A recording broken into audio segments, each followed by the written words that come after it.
Hello friends, Radhe Radhe. स्वागत है आपका अपने चैनल आत्म कहानी में। हम आंसू नारी जीवन बुक बाय मधु शर्मा कहानी को रीड कर रहे हैं, पढ़ रहे हैं। अब तक हमने इसकी 16 सी एपिसोड कर लिए हैं पूरे। हमने जिस लाइन पे ख़त्म किया था उसी लाइन से हम शुरू करेंगे। हमारा अगला अध्याय था रिश्ते में बड़ा धोखा फ्रेंड्स। ठीक है, रिश्ते में बड़ा धोखा फ्रेंड्स, ये इस तरीके की कहानी है। ये एक दर्दनाक कहानी है। ये जो घरेलू हिंसा से पीड़ित जो महिलाएं होती हैं उनके ऊपर भी है। यहाँ पुरुष लोग भी यहाँ पे सुन सकते हैं, समझ सकते हैं चीज़ों को कि किस तरीके से रिश्तों को लेके चलें। फ्रेंड्स, ये एक दिल दहला देने वाली कहानी है। अगर आपको इसको आप गहराई से समझेंगे, सुनेंगे ना, तो आपके आंखों से आंसू जरूर छलक जाएंगे। बगैर आंसू छलके तो नहीं सुन सकते, इसीलिए तो इसका नाम ही पड़ा है आंसू नारी जीवन बुक। ठीक है, बाय मधु शर्मा। ठीक है फ्रेंड्स, तो ये एक दिल दहला देने वाली कहानी है। इसकी 2 लाइन भी हमने रखी है। एक अनसुनी कहानी जो सबको लगे अपनी ही जानी पहचानी। फ्रेंड, इस कहानी को एक्सप्लोर जरूर करना। इसमें बहुत सारे आपके लिए मार्गदर्शन भी मिलेंगे, आपको जिंदगी की सीख भी मिलेगी। इसको जिंदगी की किताब भी कह सकते हैं, जिंदगी की किताब भी कह सकते हैं। आज इसमें इस तरीके की घटनाएं हैं जो वो घटनाएं आपको इस तरीके से लगेंगी जैसे कि आपके खुद के अंदर की दर्द है जो अल्फाजों के रूप में यहाँ दर्ज किया हुआ है फ्रेंड्स। तो इसको एक जिस गंभीरता से जिस गहराई से, जिस सावधानी से इसको लिखी गई है, उसी गंभीरता से आपको इसको सुनना है, समझना है।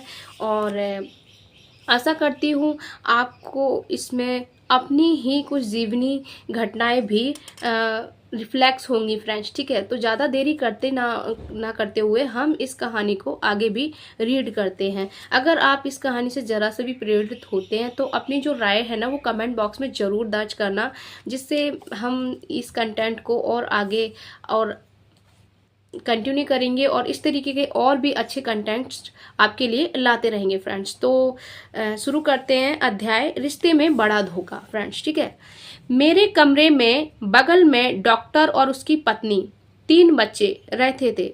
डॉक्टर गंदी आदत का था और उसकी पत्नी भी वैसी थी। डॉक्टर बहुत ज़्यादा शराब पीता था, रात को देर से आता था।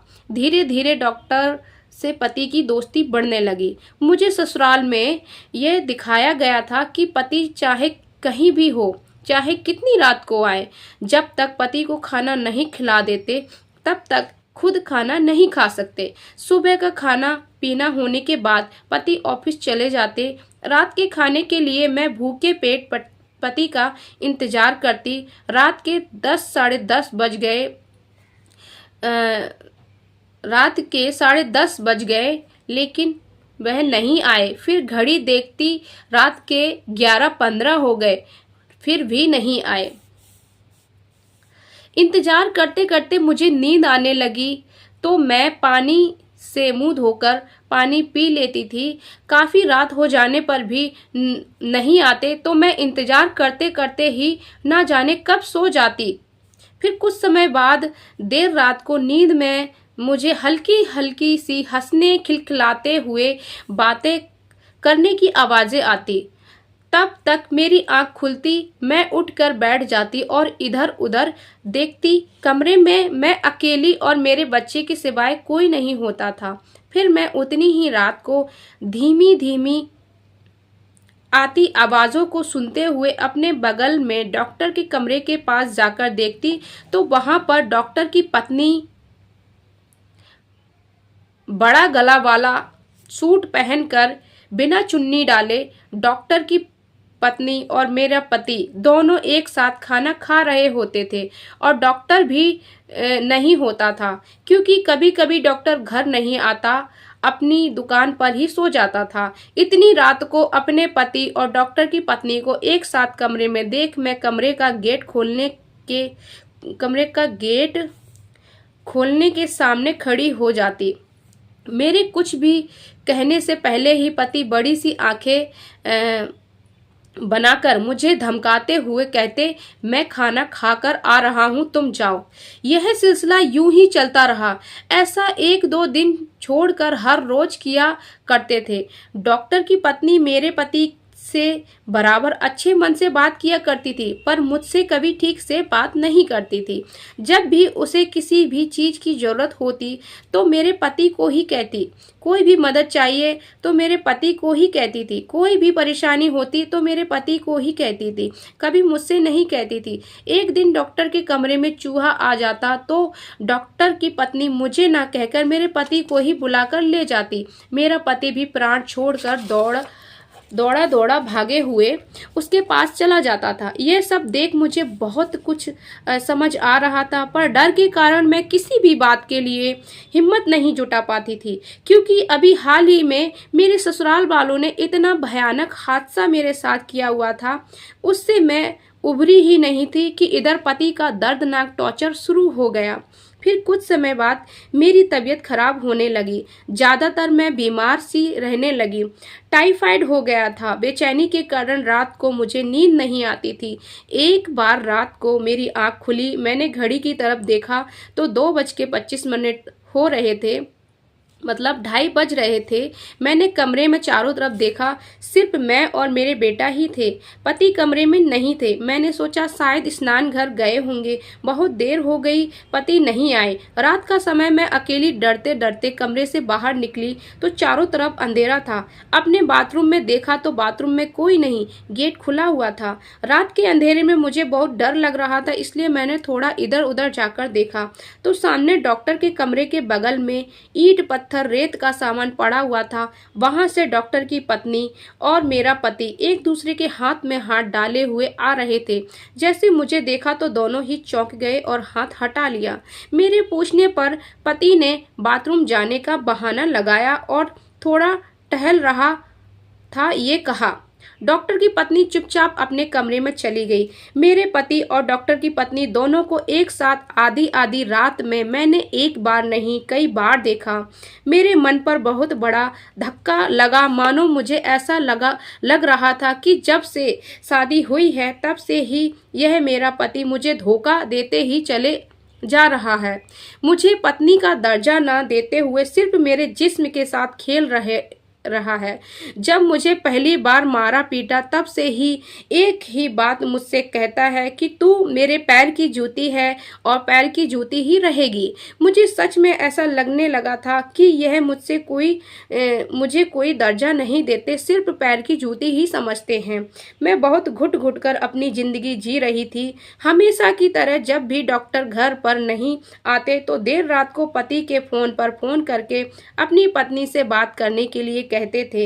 इस दिन भी ऐसा ही हुआ तो मैंने पति से कहा कि लाओ फोन मुझे दे दो। मैं डॉक्टर की पत्नी को दे आऊंगी, वह अपने कमरे में सो रही होगी। पति मेरी बात को अनसुनी करते हुए इस तरह से भागते हुए चले गए जैसे उनको दाएं बाएं आगे पीछे कुछ नहीं दिख रहा हो, सिर्फ खुद को और डॉक्टर की पत्नी को ही देख पा रहे हों।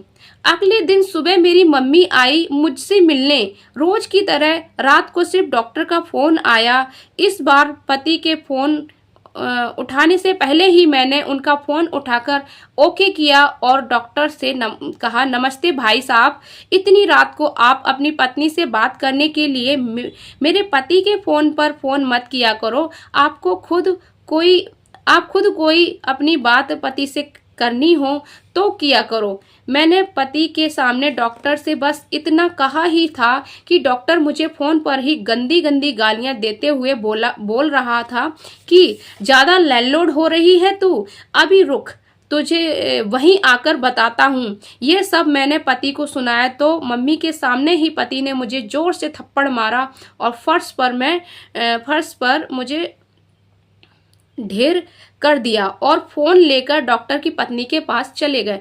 डॉक्टर की पत्नी जोर जोर से मुझे गालियां देने लगी, बहुत शोर शराबा कर दिया। मैं और मम्मी चुप, क्योंकि अपना ही इंसान जब धोखे पर धोखा कर रहा हो, खुद दुश्मनों के साथ मिलकर जान का दुश्मन बन बैठा हो, तो किसको डर नहीं लगेगा। उसी डर में मैं और मम्मी चुपचाप थे। थोड़ी देर बाद डॉक्टर आया और गालियां देता ही चला आया।